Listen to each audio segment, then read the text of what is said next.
در ولایت سوغد دوام یک سال 2024 164 کارخانه و کارگاه‌های نوی صنعتی با بیش از 1000 جایهای نوی کاری تأسیس یافتند. در بنیاد کارخانه‌های نو تأسیس اساساً شهر خوجند و ناحیه باباجان غفروف پیش صف بوده، یکی 48 و دیگر 36 کارخانه و کارگاه‌های نوی صنعتی را ساخته به استفاده دادند. در این باره حاکمبگ نکاتزاده سردار سرریاست اگنتی آمار نزد پرزیدنت جمهوری تاجیکستان در ولایت سوغد اطلاع داد. بنا به معلومات او کارخانه‌های صنعتی ولایت توانستند که در این دوره بیش از 250 نمودی محصولات صنعتی را استحصال کنند که بیشتر محصولات واردات عوض کننده بودند.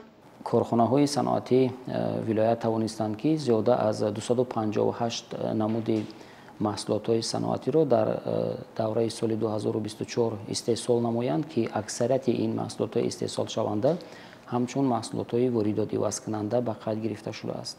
از حجم عمومی محصولات صنعتی که در سطح ولایت 3 میلیارد را تشکیل می‌دهد، از این در صنعت استخراج 11 میلیارد سومانی رست می‌آید، در ساحه کارکرد محصولات ها باشد 17.2 میلیارد سومانی رست می‌آید و در ساحه تأمینات نیروی برق و آب 2.1 میلیارد سومانی رست آمده است. تاکید گردید که دوام یک سال اخیر در سطح ولایت از طرف کارخانه‌های صنعتی در حجم 30.3 میلیارد سومانی محصولات صنعتی استحصال کرده شد که این آمار در مقایسه با سال 2023 120.1% را تشکیل می‌دهد. طبق معلومات مقامات گمرک در ولایت سوغد دوام سال 2024 حجم سودای گردش خارجی به 3.3 میلیارد دلار برابر شده است. این رقم نسبت به سال 2023 118.3% را تشکیل می‌دهد. یعنی در این دوره کارخانه‌های صنعتی ولایت سوغد از جهت صادرات و هم واردات نشان دهنده‌های نظررس را نائل شدند.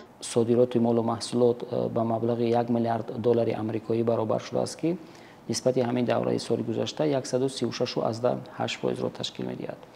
واردات مال و محصولات باشد در این دوره 2.3 میلیارد دلار را تشکیل کرده است که نسبت همین دوره سال گذشته 111.4% را تشکیل می‌دهد. در سال 2024 همچون محصولات صادراتی، هم محصولات کشاورزی و هم محصولات صنعتی به نظر می‌رسد.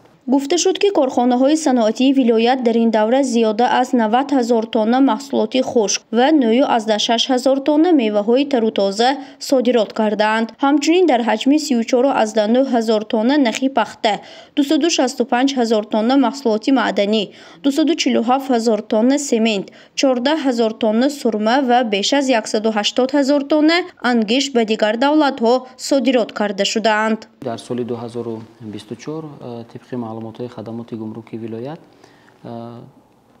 محصولات وارداتی به مانند گندم که زیاده از 1 میلیون تن وارد گشته است، از آن جمله ارد 51.8 تن وارد گشته است، 29.1 تن برنج وارد گشته است، شکر و محصولات آن 56.2 تن وارد کرده شده است.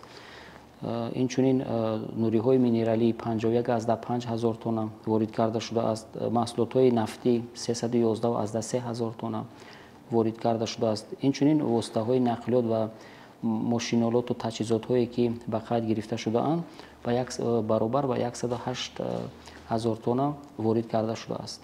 حالا در سطح ولایت سوغد 1229 کارخانه و کارگاه‌های صنعتی فعالیت می‌کنند که از آنها 164 عدد کارخانه‌های نوتأسیس می‌باشند. فرزانه شمسی‌یوه، پرس ستیجی، شهر خوجند.